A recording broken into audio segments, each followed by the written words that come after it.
Hey everybody, it's Chamber Matt from the South Kitsap Chamber of Commerce. Welcome to our 2023 general election candidate interviews. There are 9 races happening in the South Kitsap area, 5 for the city of Port Orchard, and 3 for the South Kitsap School Board, and 1 for South Kitsap Fire and Rescue. The South Kitsap School District will also have a capital bond on the ballot in November.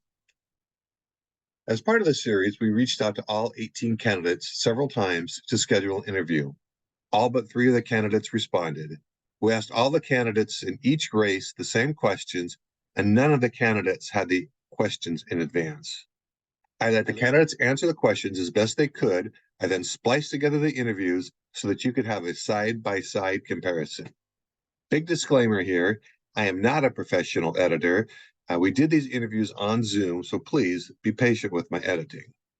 The Chamber will also be hosting an information forum for the school bond on October 11th at 5:30 p.m. upstairs at Whiskey Gulch, and a candidate meet and greet on October 26th, also at 5:30 at Whiskey Gulch. Come on out, meet the candidates, and hear about the school bond. Ballots should come out sometime around October 20th, and they are due back to the ballot box by November 7th. Thanks for watching. Remember to vote and make an informed decision.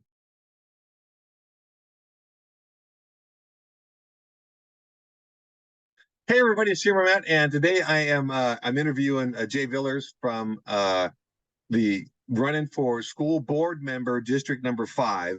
And the school board's kind of weird in that, you know, there's districts, right? There's 5 districts in Kitsap County or in South Kitsap, and you might think that Jay's in District 5, which, if I remember correctly, is kind of the Glenwood, Burley, Glenwood area out there. But everybody in the county votes for every district, right? So the fact that Jay and everybody's in a district doesn't mean anything as far as the voting is concerned. So you all have an opportunity to vote for Jay. I've been over the ground rules with Jay. I've got 6 questions. He's going to answer them. He missed the memo on the Hawaiian shirt day, so we won't hold that against him. But Jay, if you're ready to go, then we're just going to go ahead and jump into my 233 questions for you. Yep, let's do it. All right. Okay, great. So I already said that your name is Jay Villers, but tell us a little bit about yourself, and why do you think you're qualified to be a South Kitsap School District board member? Well, I'm qualified because my professional experience, I've had 38 years in public education. 20 of those years were in South Kitsap School District. And in that time, I was deputy superintendent, assistant superintendent, junior high school principal. As an educator, I have been a classroom teacher, taught special ed, theater arts. I was an activities director, and I was department chair and assistant principal at several different schools in about 3 different school districts. I have a master's degree in administration with a bachelor's in political science and history. And so I've been a part of the community for quite a while. I've been over in here almost 28 years in the South Kitsap area. I've been past president of Port Orchard Rotary.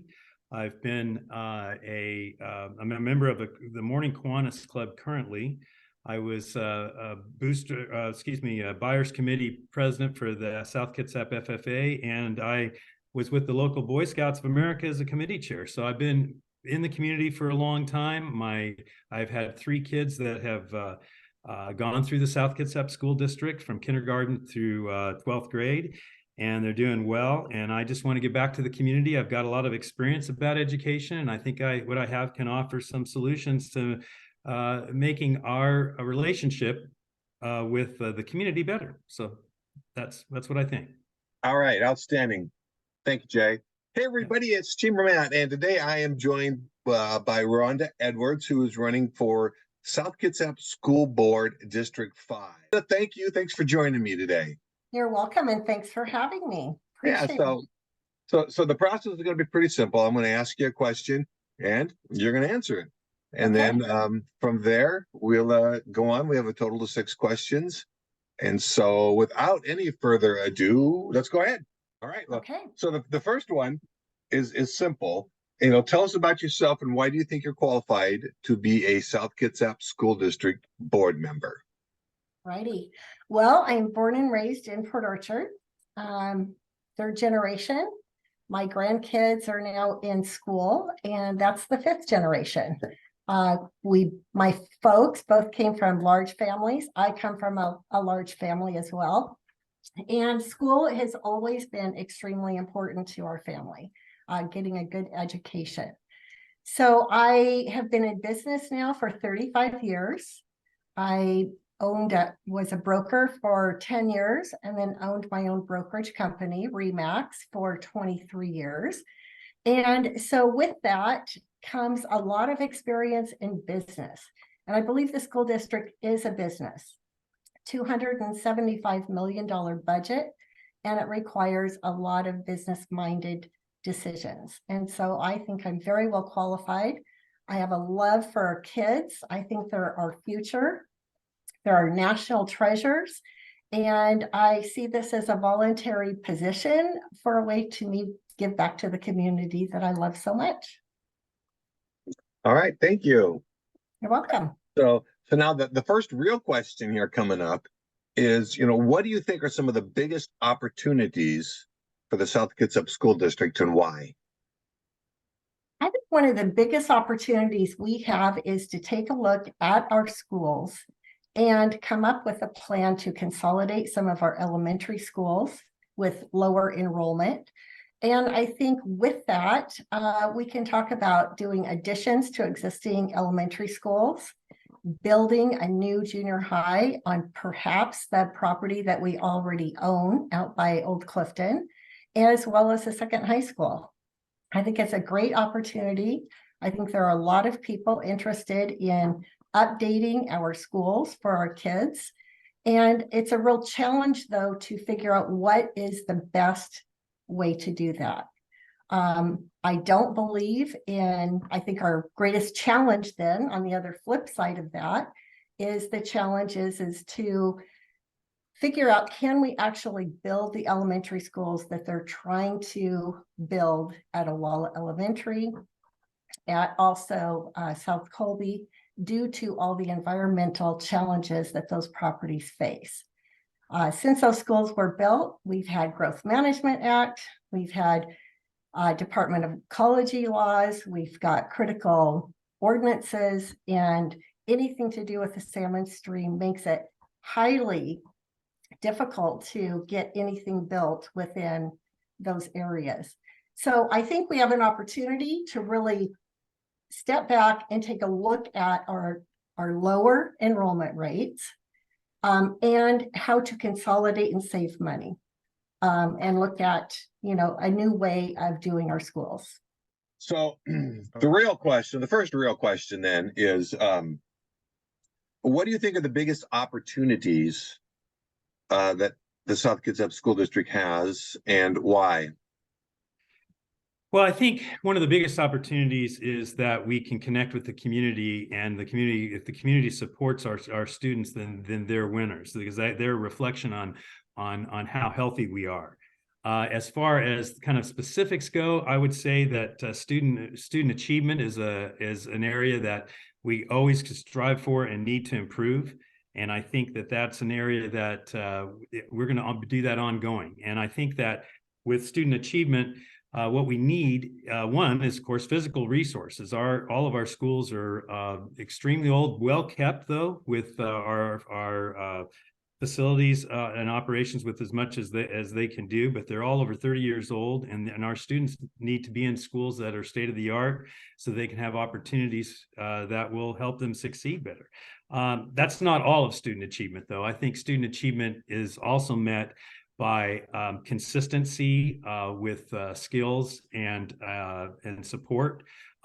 Teachers need to have resources that have been proven to help increase our test scores or our student achievement and their experience. And we need to give those tools to teachers so that they have them for a consistent period of time, and that they'll be able to use those tools and hone them in and do well. And so I would do everything I could to try to provide those things for our staff and our teachers. So I've talked about facilities, I've talked about student achievement, and then I lead really with, inclusion, diversity. Those things are really important to me, and I'm a collaborative leader. And I would hope that I could take those skills and help build a more sense of trust with our community and our schools. And I know we've been through some times with our COVID pandemic that have stressed our trust and our thoughts with our community. But I think it's time that we need to repair those things, and that I think as long as we're transparent and tackle problems from both sides and be able to maybe fill in the blanks that some people don't know. If you don't know something, you'll fill in the blanks with something that might not be true. And I think the more transparent that we can be with the schools as well with the community, that we can move through this, our new progress of time that we have, that there's a lot of issues that I think people are on both sides with, and they're passionate about it. And we need to come to a resolution and come together so that our students will benefit from that. I think what you've kind of done there, Jay, is you spun those challenges into opportunities, which is kind of my next question, though, because some of the things that you went over are the challenges that are currently facing the school. So I'm going to ask you so now you're going to have to really think, because I'm going to ask you what the challenges of the school district are, and how do you think you can help face those changes? And if you think that repeating yourself is appropriate here, then go ahead and say the same thing. It's a different question. So okay. What do you think are the biggest challenges? Well, I will say that when we look at the challenges with student achievement, if I was going to dig deeper into that, I think that there's been legislation as it relates to in the state of Washington as it relates to discipline and holding students accountable, and how that has been a challenge for staff in the classroom. And it's hard to get student achievement if you can't navigate that environment in a way where students will be able to help be focused. And so I think I would look with whatever opportunities the school board could do to help that resource, meaning staff, to have those opportunities that will help students be accountable, but also so that we can focus them to learn. Another part of that student achievement piece, again, and I alluded to it with the testing and having the right resources. But I want to elaborate a little bit more about that, because I think we need to vet the actual types of testing that we're doing to make sure that it meets the needs of that will improve the student achievement that we're doing. There's a variety and tons of tests and tons of programs and opportunities out there, but we want to use the best ones that will help create the best progress and keep that consistent, like I'd said earlier. So it's more about that. It's not just about doing the same old thing. It's kind of like recreating what we're doing in the best ways possible. And then I had also mentioned about being consistent. And what I mean by that is sometimes doing something new all the time will not be consistent. And I think our teachers need to be able to own whatever strategies they're using and do them well. If we keep changing the strategies that they're doing, then sometimes they don't hone in on the right product for the kids to do, and then they can't do as well. So if you're doing something for a long time, a lot of times you're learning how that can be the best. And then, of course, as we talk about resources, the challenges that we have there, again, part of it is, it's the state changes how we fund things all the time, and then, of course, we're dependent upon our community to help fund those resources. And I think, and I'm talking about whether it be a bond or it's the type of the things that we need to do to build the resources for our students. Whether it be in the physical buildings that we have, it can also be in the resources as far as technology and a variety of things like that, and bring partnerships in. And so those are challenges that we have. But again, it's dependent upon what kind of resources we can get from the community and what kind of resources we can get from the state. So as a school board member, I would hope that we would encourage each other to look broader for those things. And that's a challenge. And I think part of that challenge is, at least for the community, is to get them on our side and have them invest in our schools and say that's a priority for them. And to do that, it might be, the challenge would be to rebuild trust with the community and make sure that they know that what we're delivering is what we said we would do, and that we're using their funds, in a great manner, and in terms of a secure manner that is not frivolous. So, right, thank you. So you did answer kind of the challenge question there. Do you see anything else, or maybe you can, restate what you think the challenges are facing the school district? And then, I think our biggest challenge really is, but before you that, okay, then the go question, ahead. how do you think the best way to face those challenges would be? Okay. Well, our biggest challenge is having schools for today. We have had, our biggest challenge is getting our enrollment back up. Enrollment has gone down 1,052 students. That results in about $18 million in lost revenue. And even though we've lost that revenue, we're still having to keep 10 elementary schools heated and open and serviced with administration, cafeterias. I think that with lower enrollment, we need to regroup and look at what is our schools for 2024 to 2030, and what should they look like. So I think that is a huge challenge. And part of that is to look at how we can get the kids back enrolled into South Kitsap that have left our district. So you would think that you could see my screen here, Jay, because you're answering my questions for me here. Okay. You've alluded to it in the first, or the first, second question, this last question, and that's the issue of trust. Okay. Whether it's the pandemic and the things that happened during that, so that this next question you've alluded to. So now I'm gonna make you answer that question in that, what can the school district do to demonstrate the good financial stewardship, or the rebuilding the trust of the community in the school district? Well, I think we need to bring folks in and try to reach them, and that's a challenge sometimes, because whether it be just inviting them in, but we need to work harder at trying to provide opportunities that we can either showcase what we're doing, explain what the process is. When we pass this bond, we're going to need to be transparent the entire way and say, hey, this is what we're doing now in the progress. This is what it's cost us. This is what our next step is. And any type of construction always has challenges and overruns. So we need to be transparent about that, and not just let it go and then say, okay, this is what we have, and not be able to answer back. I think it's important that we do that ongoingly. And we may need to get creative and get out into the community, not just at the schools, but in other venues, to be able to, whether it could be the chamber, it could be, the Eagles, it could be a variety of community service clubs, or even, it could even be at churches to hold, as a venue to say, hey, this is where we are with the bond right now. And our first, let's say the bond passes and we need to talk about it 4 months from now and say, hey, this is our plan and what we're doing. And so people can ask questions. It can't just be a one-time show. It has to be an ongoing thing. And otherwise the community won't trust us. And I think that's really important to do that. So next question, the residents of South Kitsap, and you're a third generation, that we have very long memories here in South Kitsap. So the next question deals with, what can the school district do to demonstrate its good financial stewardship to the community?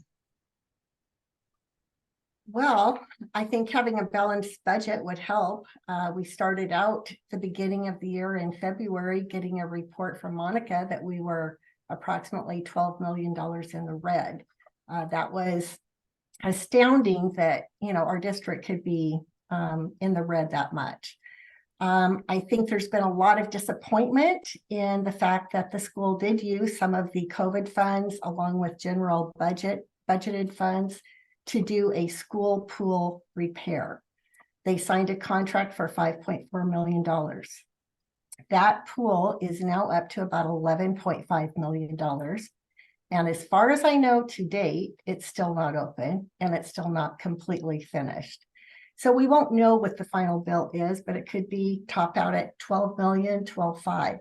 So I think when people see that, and there's been a lot of comments, there's been articles on it, people kind of have the idea that if you can't handle a $5.4 million pool project, how is it you're going to build 4 schools, do all these capital repairs when you had such a difficult time doing a very small repair?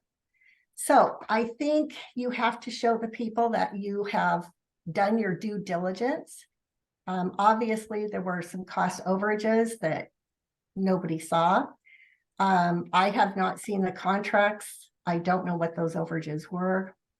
I don't know how a job could be bid so terribly wrong to end up costing double the contracted amount. So I feel like, people need to have trust that their taxpayer money is being spent wisely. We are seeing on the bond, there's some projects that should have been paid for from the last levy, and yet they're on the capital bond. So I think it's going to take more than what they've done to build that bridge of trust with the taxpayer and with parents. Okay. So, I guess, as a follow-up to that, what, you said a balanced budget, first of all, but what specifically can a school board member do, and what can you do to help bridge that gap? Well, when I was in business and had my company, we went through some rough economic times. In 2008, the real estate market crashed. I had a 4,500 square foot building. I had 42 agents, and they were all looking to me to keep the doors open. So it's a line by line budget. You have to go back and say, what's working for us? What is the return on the investment for the funds that we've spent, and what isn't working? And then, of course, we need to have to determine what program needs to be eliminated. Where is our money going, and what is the return? So that's part of it. If we have less people, we should have less personnel. We are top weighted in personnel. And that was something that Monica brought up. We have OSPI and WSSDA, WSSDA. They kind of oversee and have allocations as to what they feel we should have as far as staffing goes based on students. And we're top heavy. So we need to streamline our administration.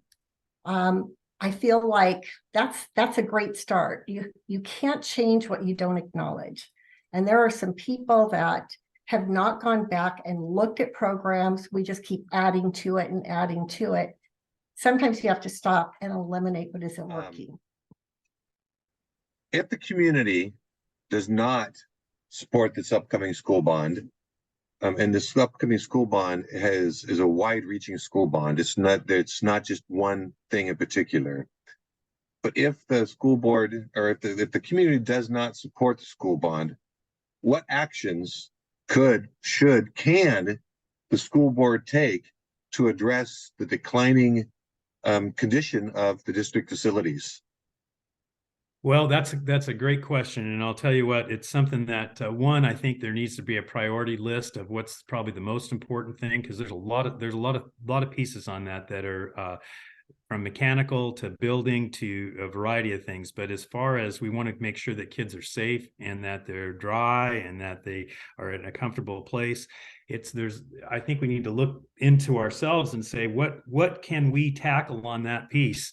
Let's kind of like, eating the elephant one piece at a time. What part of that can we do with the resources that we have? Do we need to budget our things and pull some things off that we would normally do so that we can have some room to fund something on our own, and look at other creative ways to get those types of, whether it be grants or whether it be partnerships, we need to work on those pieces and actually demonstrate for the community that we're using our own resources to the maximum that we can, if that is the case, because our kids really will suffer if we don't start fixing some of these pieces and have a plan for it. And that may be other things we have to cut.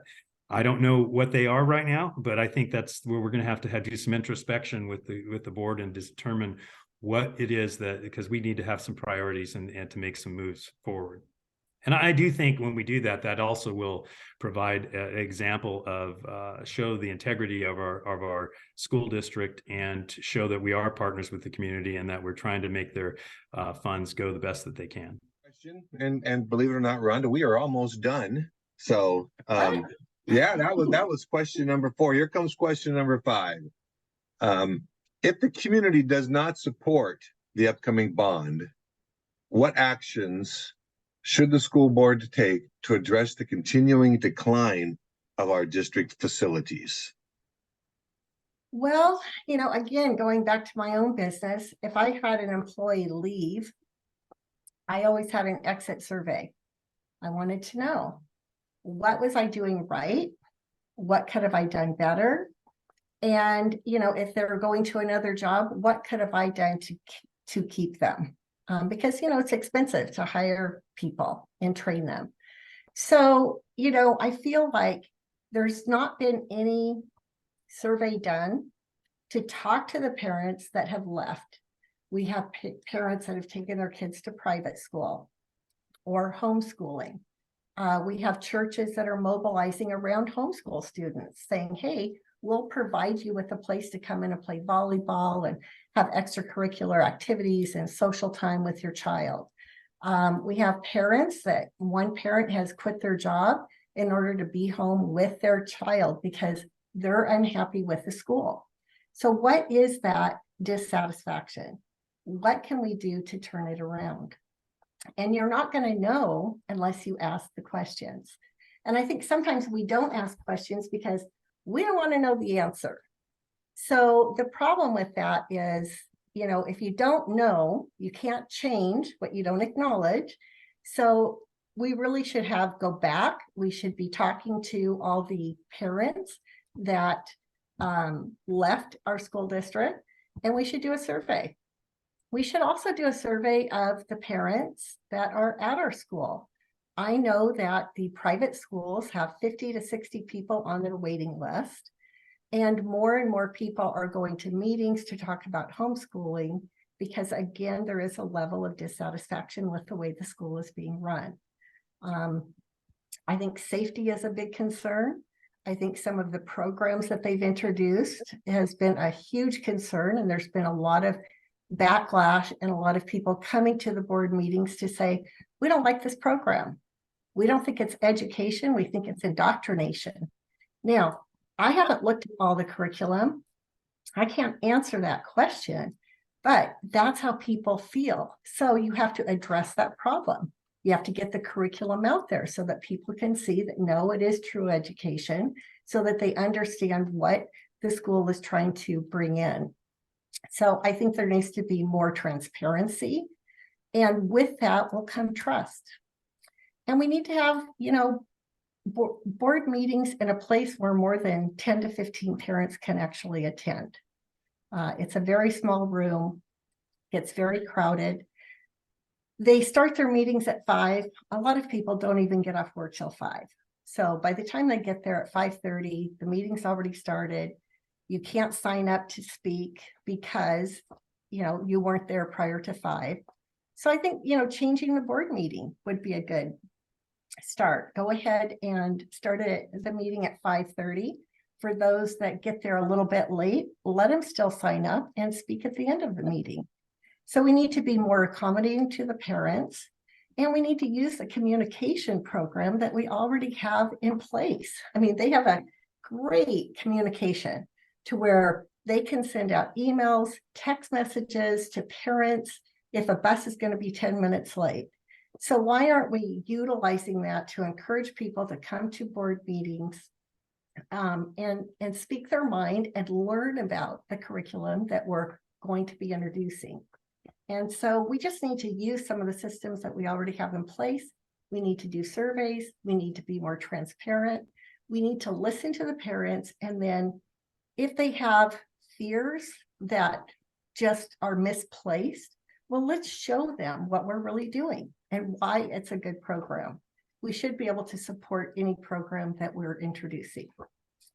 And with that, we build trust. And when you build trust, it's going to be easier to get a bond passed. Jay, we've talked about opportunities, challenges, rebuilding trust and demonstrating, the financial stewardship to the community, and, what hard decisions could be made if necessary in the event that this bond is not passed. So you've explained all those things really well. The last question I have for you to kind of wrap things up is why do you think you are the best choice for South Kitsap School District Board? Well, I'm the best choice because of the experience that I've had. And part of that experience that I didn't really say is, through the years, I've been able to be on a lot of committees that dealt with either construction or the bond itself. And I do understand that both sides of that piece in terms of there's a lot of steps when we get into this in the bond. And if we don't use the bond and we're trying to do something else, that to improve these things, there's a whole lot of steps that as we take public money that we want to be good stewards with. And so there's a lot of committees, and I've been through those pieces. I've talked with construction folks. I've talked with planning folks in the past, and not all of it has been successful, as our money can only go so far, and we can plan a variety of things. But I've been able to bridge that gap between those worlds, and I've had experience with that as we've dealt with those types of things. And so I also think my experience as a leader, I've been very collaborative, and I think that I can help people come together and work together. And I think that's key in this. No matter what happens, we do need to work together and try to make our school district the best that it can be, and show the community support it. So that's why I'm the best, and vote for me, because I'll make it work. So last question now. I told you this would be painless. We are looking at the last question. And why do you think you are the best choice for the school board? Well, I will say this. My opponent is a great guy. I sat with him at the last board meeting. We had a great time visiting. He's been in education for about 35 years, I believe. He was a teacher. He was a principal. He finished out his career in the admin building. He knows every in and out of the school district. So he's very well known, and rightfully so. He's been in the district for a long time. But every single position on our board is filled by people that are either teachers, retired principals, a person that has 2 or 3 kids that are teachers. And I feel like it's just an academia enclave, and we need business people. We need some diversity on the board. And I don't think that running a business is any different than what I've done for 35 years.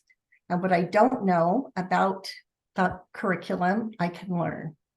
But I think we need business people in there that have stayed awake at night trying to figure out how they're going to stay in business. And we need people to stay awake at night to say, hey, how can we get the enrollment? How can we get kids back in here? How can we get parents trusting the teachers as well as the schools? So I believe that we need business people on that board, and I'm one of those. There's 2 others running, and I think that would be a good change.